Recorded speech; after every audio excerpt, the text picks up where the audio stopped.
کی عظیم شہادت، ان کی عظیم زندگی، ان کے فضائل ہوں یا ان کے مصائب، اس پر 1400 سال سے لکھا جا رہا ہے اور قیامت تک لکھا جائے گا۔ یوں لگتا ہے کہ شاید آج کا انسان، آج کی انسانیت، آج کا معاشرہ اور آج کی معاشرت شاید امام عالی مقام کی ذب عظیم یعنی ان کی عظیم شہادت، اس سے رہنمائی کی زیادہ طلبگار ہے۔ میرے ساتھ جو 3 معتبر شخصیات موجود ہیں، علامہ حسن ظفر نقوی صاحب کسی تعارف کے محتاج نہیں ہیں، ہمیں جوائن کر رہے ہیں کراچی سے۔ علامہ صاحب آپ کا بہت شکریہ۔ افتخار عارف صاحب پاکستان کے، نہ صرف پاکستان بلکہ بر صغیر کے، نہ صرف بر صغیر بلکہ اردو زبان کے جہاں جہاں اردو کے بولنے لکھنے پڑھنے والے بستے ہیں، ان کے انتہائی عرض العزیز اور انتہائی عظیم شاعر افتخار عارف صاحب اسلام آباد سے ہمارے ساتھ موجود ہیں۔ سید ہارون علی گیلانی صاحب سجادہ نشین ہیں، میاں میر رحمۃ اللہ علیہ کے، ہمیں جوائن کر رہے ہیں لاہور سے، آپ کا بھی بہت شکریہ۔ افتخار عارف صاحب آپ سے آغاز کرتا ہوں۔ سینکڑوں نہیں ہزاروں اشعار ہیں، ہزاروں اشعار مسلمانوں کے تمام مکاتب فکر کے شعراء نے لکھا، اور ہندوؤں سے لے کے سکھوں تک نے لکھا، اور ہندو اور سکھوں سے بھی اگر آگے جائیں تو دنیا کے جو مغرب کے جو اسکالرز ہیں، دانشور ہیں، انہوں نے بھی امام علی مقام کو خراج عقیدت پیش کیا۔ جب ساری دنیا متفق ہے امام کی عظمت پر اور ان کی عظیم قربانی پر، تو دنیا پھر بھی سیکھ کیوں نہیں پا رہی؟ وہ جو رہنمائی کی طلبگار ہے دنیا، وہ رہنمائی کیوں نہیں حاصل کر پا رہی؟ بسم اللہ الرحمن الرحیم۔ میں سب سے پہلے تو اس وقت آپ نے شعراء کرام کے جو اشعار امام حسین علیہ الصلوۃ والتسلیم کے حوالے سے، واقعات کربلا کے حوالے سے پڑھے، میں ابھی تک اس کے اثر میں ہوں۔ ہماری شاعری اور ہماری زبان دونوں کے آغاز سے لے کر آج تک کوئی دور ایسا نہیں رہا جس میں واقعات کربلا پہ اشعار نہ لکھے گئے ہوں۔ اور جیسے ابھی آپ نے فرمایا کہ اس میں مذہب کی بھی قید نہیں ہے، اس میں مسلک کی بھی قید نہیں ہے۔ ہندوؤں نے بھی شعر لکھے ہیں اور سکھوں نے بھی شعر لکھے ہیں، اور مسلمانوں کے مختلف فرقوں مسالک سے اور مکاتب سے تعلق رکھنے والوں نے شعر لکھے۔ بہت دفعہ ایسا ہوتا ہے، دنیا میں ہزاروں واقعات ہوتے ہیں، لیکن کچھ واقعات ایسے ہوتے ہیں جن کا دورانیہ چاہے کتنا مختصر ہو، 10 دنوں پہ محیط ہو، 1 دن پہ محیط ہو، چند ساعتوں پہ محیط ہو، مگر وہ عالمی تاریخ میں علامت کے طور پر، ایک نشان کے طور پر یاد رکھے جاتے ہیں۔ واقعہ کربلا 61 ہجری کا واقعہ، محرم کی 10ویں تاریخ کو ہونے والا، نبی کریم علیہ الصلوۃ والتسلیم پیغمبر ختمی مرتبت کے خانوادہ مطہر سے جناب فاطمہ سلام اللہ علیہا اور امیر المومنین علی ابن ابی طالب کی آغوش کے پروردہ حسین ابن علی نے قیام کیا اسلام کے تحفظ کے لیے، دین کے تحفظ کے لیے، اور جو اس کا منکر تھا اور جو اس کی بیعت سے انکار کیا، اور قیام کی آخری منزل تک جو جد و جہد آپ نے کی، جو جہاد کیا، وہ آپ سب کے سامنے ہے۔ اور دیکھیے کہ آج اتنے دن ہو گئے، اقبال نے جیسے کہا تھا کہ جیسے موسیٰ اور فرعون، اور جیسے جو جدلیاتی طور پر 2 متضاد خیر اور باطل کے نمائندے ہیں، ایسے جیسے ابو لہب اور نبی کریم علیہ الصلوۃ والتسلیم کی ذات گرامی، ایسے ہی امام حسین علیہ الصلوۃ والتسلیم اور یزید کا ایک حق کا نمائندہ تھا، ایک دین کا نمائندہ تھا، ایک باطل کا نمائندہ تھا۔ مگر آج اعجاز اس واقعے کا یہ ہے کہ صرف اہل اسلام ہی نہیں، تمام دنیا میں حسین نشان سمجھے جاتے ہیں، علامت سمجھے جاتے ہیں، ایک مثالیہ سمجھے جاتے ہیں۔ ظلم کے مقابلے میں خیر کے لیے اپنی جانیں قربان کر دینا اور آخری حد تک چلا جانا، اور میں سمجھتا ہوں کہ یہ ایسی مثال نہ اولین و آخرین میں کربلا کے اس شہید اعظم کے برابر نظر نہیں آتی۔ شہداء کا ایک سلسلہ ہے، بڑے سب واجب الاحترام، لائق تعظیم و اکرام، مگر سید الشہداء حسین ابن علی کی ذات گرامی جس منصب پر اور جس منزل پر فائز ہے شاید کوئی دوسرا شہید کیا بات اس کے برابر بجا نہیں سمجھا جاتا۔ بجا فرمایا۔ چونکہ ہمارا عنوان موضوع یہ ہے کہ آج کے زمانے میں کربلا، آج کے زمانے میں حسین علیہ السلام کی کتنی ضرورت ہے، ان کے پیغام کی کتنی ضرورت ہے۔ تو آج کا پروگرام ہم اپنے کشمیر کے نام کرتے ہیں، اپنے 80 لاکھ کشمیریوں کے نام کرتے ہیں۔ وہاں بھی ایک طرح کی عصر حاضر کی ایک کربلا برپا کر دی گئی ہے۔ ہارون گیلانی صاحب، یہ جو محبت حسین ہے، جو تعلق حسین ہے، جو تقلید حسین ہے، جو نسبت حسین ہے، جو محبت حسین ہے، جو مودت حسین ہے، جو رشتہ حسین ہے، جو پیروی حسین ہے، یہ سب الفاظ، سب استعارے استعمال ہوتے رہے، لیکن آج آپ کیا دیکھتے ہیں کہ واقعی ہم خیر ہر دور میں کہتے تھے کہ آج کے دور کو بھی امام کی ضرورت ہے، لیکن آج کا دور تو واقعی آپ کو نہیں لگ رہا کہ واقعی آج پوری دنیا میں جہاں ہم نظر اٹھا کے دورائیں، فلسطین میں، شام میں، کشمیر میں، یمن میں، ہر جگہ ایک طرح سے کربلا بنا دی گئی؟ ہاں، وہ بالکل آپ نے درست کہا جی۔ وہ بلکہ یہ کہوں کہ المیہ یہ ہے کہ قافلہ حجاز میں، اقبال نے کہا قافلہ حجاز میں ایک بھی حسین نہیں۔ المیہ تو یہ ہے، کربلا تو ہر جگہ بنی ہوئی ہے۔ وہ جو پہلا حصہ ہے نا آپ کی اس مودت کا، آپ کے سوال کے، کہ وہ مودت اور وہ محبت اور وہ عقیدت اور وہ پیروی، ہیں وہ لوگ بھی جو سید عون الحسن غازی، ان کے مطابق ان کا بڑا خوبصورت کلام ہے، اس کا مجھے شعر اس وقت ذہن میں آیا کہ ہم فاطمہ کے لال کی کرتے ہیں چاکری، ہم فاطمہ کے لال کی کرتے ہیں چاکری، دیکھو ہمیں کہ ہم ہیں غلامان مصطفیٰ۔ تو وہ لوگ ہیں کہ جو اپنے آپ کو غلام مصطفیٰ کہتے ہیں اور جناب سیدہ خاتون جنت سلام اللہ علیہ کے لال کی چاکری کرتے ہیں، ان کی پیروی میں چلتے ہیں۔ لیکن وہ حضرت اقبال والی بات بھی اپنی جگہ ہے کہ قافلہ حجاز میں ایک بھی حسین۔ دیکھیں، دو حصے ہیں یہ جو آج بیان ہو رہا ہے معذرت کے ساتھ۔ ایک یہ ہے کہ فرزند رسول نے یہ کیا، انہوں نے یہ کیا اور ان کے ساتھ یہ ہوا، یہ ایک پورشن ہے۔ اور دوسرا جو سوال یہاں پر کھڑا ہوتا ہے وہ یہ ہے کہ فرزند رسول نے یہ سب کچھ کیوں کیا؟ یہ دو باتیں ہیں بتانے والی۔ ایک بات یہ کہ ہوا کیا، اور دوسری بات یہ کہ کیوں ہوا۔ اب جب ہم کیوں ہوا کی تفصیل پر جاتے ہیں نا، تو وہاں پر امام عالی مقام کا ہمیں یہ قول نہیں ملتا کہ میں اپنے جد رسول اللہ صلی اللہ علیہ وآلہ وسلم کے دین کی اصلاح کے لیے نکلا ہوں۔ نہیں، میں اپنے جد کی امت کی اصلاح کے لیے نکلا ہوں۔ اور وہ جو خروج تھا وہ جارحانہ نہیں تھا۔ آپ جنگ کے لیے نہیں گئے تھے، آپ جنگ کے لیے جاتے تو تیاری کر کے جاتے، پھر لشکر لے کر جاتے، پھر مکہ سے پہلے یمن جاتے، مکہ سے نکلتے یمن جاتے، لشکر تیار کرتے، پھر اس کے بعد یمن کو اپنا بیس بناتے، وہاں پر حکومت قائم کرتے۔ خروج کے طریقے وہ فرزند رسول ہیں، فرزند علی ہیں، فاطمہ سلام اللہ علیہ کی گود میں پلے ہیں، انہیں معلوم ہے، ہاشمی خون ہے رگوں میں دوڑتا، معلوم ہے کہ جنگ کیسے لڑی جاتی ہے۔ وہ جنگ کے لیے نہیں نکلے تھے، جارے نہیں تھے، جارحانہ قدم نہیں اٹھایا تھا، وہ اصلاح کے لیے، میں اپنے جد کی امت کی اصلاح کے لیے نکلا ہوں۔ بگاڑ امت میں پیدا ہوا تھا۔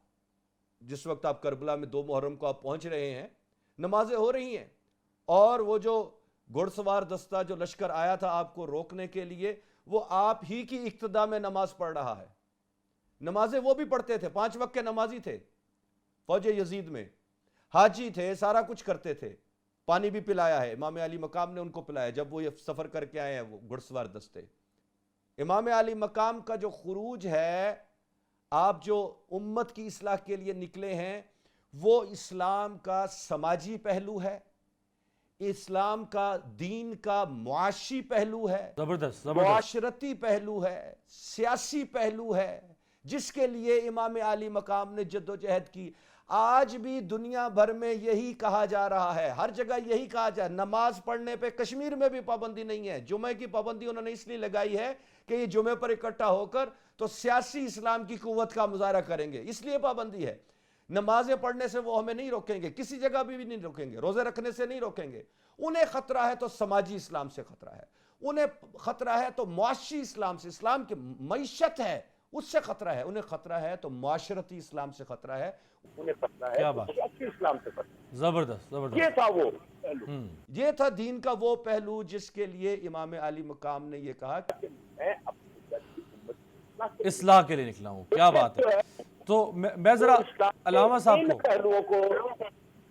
کو ذرا شامل کروں۔ علامہ صاحب، جو جوش ملی آبادی نے کے دو اشعار میں آپ کے سامنے رکھوں، یعنی آج کتنی نسبت ہے کربلا کے ساتھ آج کے معاشرے کی اور آج کی معاشرت کی۔ کربلا اب بھی حکومت کو نگل سکتی ہے، یعنی آج بھی کربلا اب بھی حکومت کو نگل سکتی ہے۔ کربلا تخت کو تلووں سے مسل سکتی ہے۔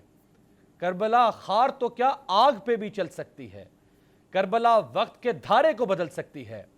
کربلا قلعہ فولاد ہے جراروں کا، کربلا نام ہے چلتی ہوئی تلواروں کا۔ یعنی یہ ختم نہیں ہو گئی کربلا، یہ آج بھی کہیں نہ کہیں عملی صورت میں دکھائی جا رہی ہے ہمیں، اور کہیں نہ کہیں ہمیں اصلاح کی صورت میں اس کی ضرورت ہے۔ بسم اللہ الرحمن الرحیم۔ میں جوش کے ہی بند سے آپ کی بات کا جواب دیتا ہوں۔ پہلے تو کربلا بہر عمل نعرہ زنا ہے اب تک، واہ، کربلا گوش بر آواز یلاں ہے اب تک، کربلا جانب انسان نگراں ہے اب تک، کربلا منتظر صف شکناں ہے اب تک، واہ، داد غم ایک بھی جاں باز نہیں دیتا ہے، کوئی آواز پہ آواز نہیں دیتا۔ کیا بات۔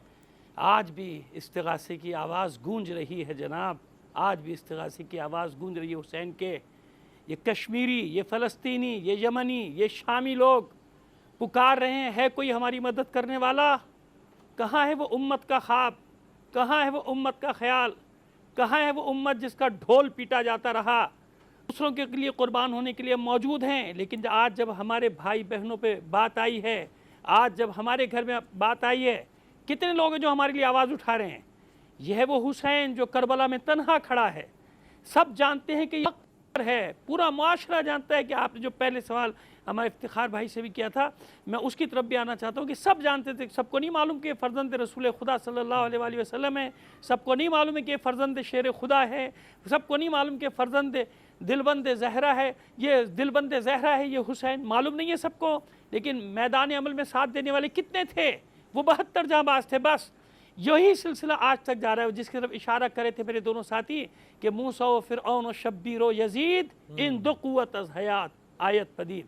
تو یاد رکھیے یہ حق و باطل کا معرکہ ہے۔ میں افتخار بھائی کا شعر پڑھنا چاہتا ہوں کہ حسین تم نہیں رہے، تمہارا گھر نہیں رہا، مگر تمہارے بعد ظالموں کا ڈر نہیں رہا۔ بات یہ ہے کہ آج اثر ہو رہا نہیں ہو رہا۔ ایک بات یاد رکھیں، ساری دنیا کان کھول کر سن لے کہ اگر یہ کربلا کا واقعہ نہ ہو تو کربلا کے بعد کسی باطل قوت کے سامنے کسی میں قیام کرنے کی جرت نہ ہوتی۔ لہٰذا اس قیام نے جو آج جتنے قیام دنیا میں ہو رہے ہیں یہ کربلا کی وجود کے سبب سے ہیں۔ کربلا نہ ہوتی یہ قیام نہ ہوتے۔ کربلا حوصلہ دیتی ہے، کربلا جذبہ دیتی ہے، کربلا ولولہ دیتی ہے، اس لیے یہ عاشور محرم منایا جاتا ہے، اس لیے ذکر حسین کو برپا کیا جاتا ہے اور برپا کیا جانا چاہیے۔ کیوں؟ ادیب رائے پوری کا مجھے شعر یاد آ جاتا ہے یہاں۔ جی قطع کلامی کی معذرت، آپ شعر سنا رہے تھے، قطع کلامی کی معذرت۔ یہ دنیا میں کوئی انسان یہ کہہ سکتا ہے سوائے حسین کے کہ اگر میرے نانا کا دین میری قربانی سے بچ سکتا ہے تو اے تلواروں مجھ پر ٹوٹ پڑو؟ کوئی کہہ سکتا ہے؟ یہ کسی میں حوصلہ ہے؟ میں قول پڑھ دیتا ہوں، لو کان دین محمد لم یستقم الا بقتلی فیا سیوف و خزینی۔ اے میرے نانا کے، میرے جد کے دین اگر تو باقی نہیں رہ سکتا سوائے اس کے کہ میں قتل کر دیا جاؤں تو آؤ تلواروں، آؤ میرے ٹکڑے کر ڈالو۔ یہ صرف حسین کہہ سکتا ہے، اسی لیے حسین اکیلا ہے، اسی لیے حسین تنہا ہے۔ بے شک ظاہری طور پہ سب شہید ہو گئے، لیکن حسین نے ملوکیت کو خلافت جانشینی رسول سے الگ کر دیا۔ کربلا کے واقعے سے پہلے تک یاد رکھے گا، تاریخ گواہ ہے کہ جو بھی مسند خلافت پر بیٹھتا تھا وہ خلیفۃ الرسول کہلاتا تھا۔ یہ واقعی کربلا ہے کہ کربلا کے بعد کسی کی ہمت نہیں ہوئی کہ کسی حاکم وقت کو خلیفۃ الرسول کہہ لے، آج تک کسی کی جرت نہیں۔ یہ حسین کا قیام ہے، پہلا قیام کہ جس نے ملوکیت کو بالکل الگ کر کے پھینک دیا، نکال کے پھینک دیا، آمریت کو پھینک دیا کہ اسلام سے اس کا کوئی تعلق نہیں۔ آج بھی جہاں جہاں اگر یہ ملوکیت یا آمریت ہے تو یہ کربلا اعلان کریے کہ اس کا اسلام سے کوئی تعلق نہیں۔ وہ نام اپنے کچھ بھی رکھ لے، کوئی بھی لیبل لگا کے دنیا کو دھوکہ دیتے رہیں، لیکن میدان عمل میں معلوم ہوتا ہے حسین نے بتایا کہ اسلام وہی اسلام ہے جو مظلوموں کا ساتھ دے، یتیموں کا ساتھ دے، بیواؤں کا ساتھ دے، معاشرے کے ہوئے طبقے کا ساتھ دے۔ یہ اسلام تھا جو پیغمبر ختمی مرتبہ صلی اللہ علیہ وآلہ وسلم پسے ہوئے طبقوں کے لیے لے کر آئے تھے، سرداری سسٹم کو جڑوں سے اکھاڑ کر پھینک دیا تھا سبھی حجاز سے۔ آج پھر وہی سرداری سسٹم ہم پر مسلط ہے۔ معیار آج بھی یہ ہونا چاہیے، جو مظلوم کا ساتھ دے رہا ہے اسے اپنے آپ کو امت محمدی کا فرد کہنے کا حق ہے۔ جو ظالموں کی صف میں کھڑا ہوا ہے وہ کسی طرح یہ حق نہیں رکھتا کہ اپنے آپ کو امت محمدی کا فرد کہے۔ اس وقت میدان عمل ہے جس کی طرف آپ نے اشارہ کیا ہے کہ آج میدان عمل ہے، اس میں معلوم ہوگا کہ کون ظالم کے ساتھ ہے، کون مظلوم کے ساتھ ہے۔ یہ ہے کربلا، اس کا اثر آج تک باقی ہے۔ کوئی یہ گمان بھی نہ کرے کہ کربلا کے بعد اس کا اثر ختم ہو گیا۔ اور اس وقت افتخار عارف صاحب آپ پر، اس کے بعد میں بریک پہ جاؤں گا۔ افتخار صاحب، جو اس وقت کشمیر کی صورتحال، یعنی ہفتوں سے کرفیو کی صورتحال، لوگ گھروں میں نظر بند اور قید ہو چکے ہوئے ہیں، ادویات کی رسائی ناممکن ہو چکی ہوئی ہے، اشیاء خور و نوش کی رسائی ناممکن ہو چکی ہوئی ہے، خوف ہے، قید خانہ بنا دیا گیا ہے پورے کشمیر کو، ظلم اور جبر کے پہاڑ توڑے جا رہے ہیں، شہید کیا جا رہا ہے، قید کیا جا رہا ہے، عصمت دری کی جا رہی ہے، یعنی جتنے بھی مظالم کی اقسام ہیں اگر ان کی فہرست بنا لی جائے تو ہر ظلم ہمیں کشمیر میں نظر آ رہا ہے۔ تو آج افتخار عارف صاحب، کیا کربلا کی ضرورت کشمیر کو دیکھتے ہوئے کس حد تک ہمیں محسوس ہو رہی ہے؟ 61 ہجری کے بعد سے لے کر آج تک جو اسوہ حسینی ہے، قیام حسینی ہے، وہ ظلم کے خلاف ہر زمانے میں ائمہ معصومین بھی کرتے رہے ہیں اور ان کے خانوادہ مطہر کے لوگ۔ میں ایک بات کہتا ہوں آپ کے توسط سے، پوری انسانی تاریخ میں کوئی ایک گھرانہ دوسرا ایسا نہیں ملتا جس نے اتنی شہادتیں، اتنی قربانیاں، اتنا ایثار خیر کی سربلندی کے لیے اور دین اسلام کی حفاظت کے لیے کیا ہوگا۔ مولانا سلیمان ندوی کا ایک شعر ہے کہ 1000 بار مجھے لے گیا ہے مقتل میں، وہ ایک قطرے خون جو رگ گلو میں ہے۔ ہر انسان کے جسم میں لہو کی ایک بوند ہوتی ہے جو مطالبہ کرتی رہتی ہے کہ تو سچ بول اور تو قیام کر اور تو خیر کے لیے اپنی جانوں کا نذرانہ پیش کر۔ آج جو کچھ ہو رہا ہے کشمیر میں، وہ ظلم کی ہر انتہا جو ہو سکتی ہے وہ آپ وہاں دیکھ رہے ہیں۔ لوگ کہتے ہیں کربلا میں مسلم مملکت کی حدود کیا تھیں اور 72 آدمی تھے۔ حسین کی تنہائی پہ گفتگو ہوتی ہے، امیر المومنین کی تنہائی کی گفتگو ہوتی ہے۔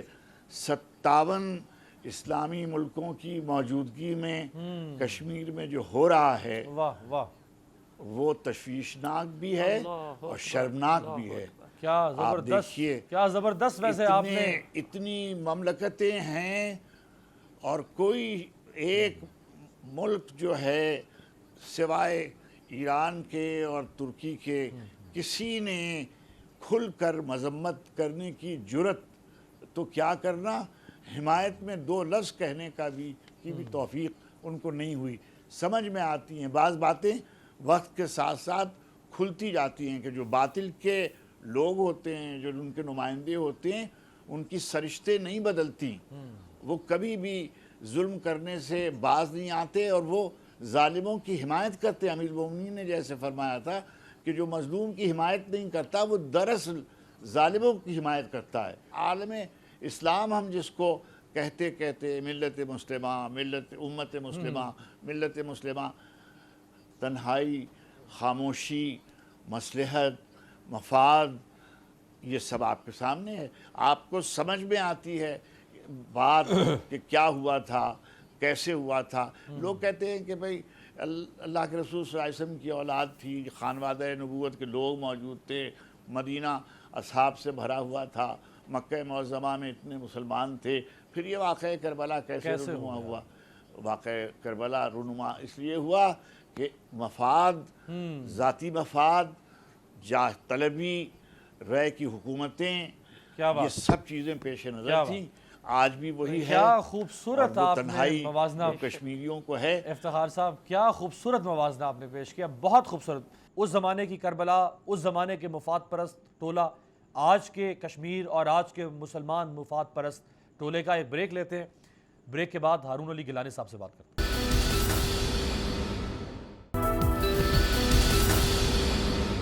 بریک کے بعد خوش آمدید. بریک سے پہلے بہت زبردست موازنہ پیش کیا افتخار عارف صاحب نے کہ آج کے کشمیر، یعنی جو آج کشمیری جس کربلا سے گزر رہے ہیں، آج کی امت مسلمہ ان کے ساتھ نہیں کھڑی ہو رہی. کچھ مفاد پرست ٹولہ ہے جو اپنی تجارت کی وجہ سے، اپنے مفاد کی وجہ سے، اور یہی کچھ ہوا جب 61 ہجری کی کربلا برپا ہوئی. اس وقت کا حکمران بھی مفاد پرست ٹولہ تھا. ہارون گیلانی صاحب، آج بھی امت مسلمہ کے بہت سارے ممالک وہ اپنے کاروبار کو، اپنی تجارت کو، اپنے مفاد کو، اپنے دو طرفہ تعلقات کو دیکھ رہے ہیں. 80 لاکھ کشمیریوں کو 10 لاکھ بھارتی فوج کے رحم و کرم پر چھوڑ دیا. اصل میں امیر بھائی اس طرح سے ہے، جس وقت ہم کشمیر کی صورتحال کو واقعہ کربلا کے تناظر میں دیکھتے ہیں نا، تو یہاں مایوسی کی کوئی بات نہیں ہے. ظلم انتہا سے زیادہ ہے. اتنا ظلم ہے کہ یزیدیت اور فرعونیت بھی شرما جائے. لیکن میں ایک بات بتاؤں، کربلا کی جو اصل فاتح ہے، پیغام کربلا کی جو اصل فاتح ہے اور جو علم بردار ہے، وہ کربلا کے بعد ہونے والا وہ سفر ہے اور وہ دربار ہے یزید کا. وہ درباروں کی فاتح، وہ شہروں کی فاتح، وہ ہیں جناب سیدہ زینب سلام اللہ علیہ کی ذات بابرکت. وہ ہے فاتح. انہوں نے جگا کر رکھ دیا. انہوں نے پوری امت کو پیغام دیا کہ اولاد رسول کا پیغام کیا تھا، اولاد رسول کا مقصد کیا تھا، اولاد رسول نے کیوں کر یہ خروج کیا، یہ قیام کیا، اور ان کے ساتھ کیا ہوا. یہ احسان مند ہے امت جناب سیدہ زینب سلام اللہ علیہ کی. میں اس حیثیت سے میں یہ کہوں گا کہ جس قوم میں مجھے فخر ہے کہ کشمیر کی مائیں، بہنیں، بیٹیاں بیدار ہیں، وہ چیخ چیخ کر پیغام دے رہی ہیں، وہ جگا رہی ہیں. اور جس قوم میں مائیں، بہنیں، بیٹیاں جو ہیں وہ بیدار ہو کر پیغام کو اپنے ہاتھ میں لے لیں، اس علم کو تھام لیں، اس مقصد کو اپنی زندگی کا مقصد بنا لیں، وہ قوم کبھی شکست نہیں کھاتی. وہ قوم فاتح بن کر جو ہے وہ اقوام عالم کے اس پر سامنے آتی ہے. اور یہ انشاءاللہ تعالی اب ہماری ذمہ داری کیا ہے؟ وہ تو ہمیں پکار رہی ہیں، کشمیر کی مائیں بہنیں بیٹیاں ہمیں پکار رہی ہیں، دعائی دے کر پکار رہی ہیں. اب ہماری ذمہ داری کیا ہے؟ کیا ہم مددگار بن کر جا سکتے ہیں؟ بہت خوبصورت کہا علامہ صاحب نے کہ حل من ناصر ینصرونا کی آواز تو ابھی بھی دنیا کے کونے کونے سے مسلمان بلند کر رہے ہیں. تو جو ہم دور جا کر مدد نہیں کر سکتے، تو جس چیز کے لیے ہم 70 سال سے بیٹھے ہیں وہ تو ہمارے بالکل ہمسائے میں ہے، وہ ہمارے اپنے ہیں. انہوں نے 70 سال ہماری خاطر قربانیاں دی ہیں.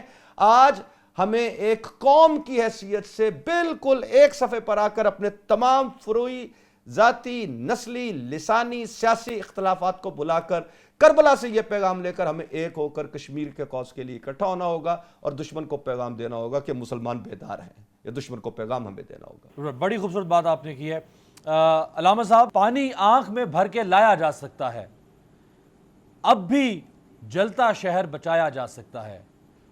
ہو جائیں گر 56 ٹکڑے یکجا تو، یہ جو 56 اسلامی ممالک ہیں ان کے بارے میں، ہو جائیں گر 56 ٹکڑے یکجا تو، جیسا بھی ہو دشمن ڈھایا جا سکتا ہے. تو یہ آج جو صورتحال کشمیر کے اندر علامہ صاحب، تو یہ آج شب عاشور ہے، کل یوم عاشور ہے.